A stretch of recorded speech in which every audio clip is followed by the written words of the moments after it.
video we're going to solve the equation absolute value of 2x minus 3 is equal to 5. Okay, before we solve it, obviously we need to solve these algebraically in an exam, but let's have a look at what the graph would look like.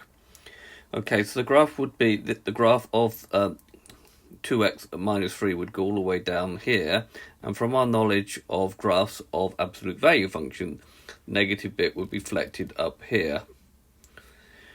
Okay, so here we have y is equal to the absolute value of 2x minus 3, and we have the line y is equal to 5, and we can see that it will cut the absolute value function, or the modulus function, in two places to give -1 and 4. But how do we actually do this algebraically? Well, an interesting point is this one here. This is called the critical value. And how can we just find it algebraically? Well, what we do is we take the bit inside the absolute value function.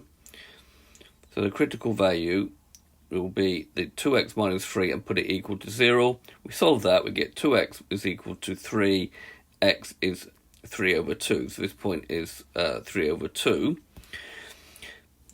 Right, now if x is less than 3 over 2, then this graph has been reflected. Therefore, we need to take minus this. So minus 2x minus 3 is equal to 5. Taking the minus sign to the other side, we get 2x minus 3 is equal to minus 5. 2x is equal to minus 2, and therefore x is equal to minus 1. So we get that solution there from the graph.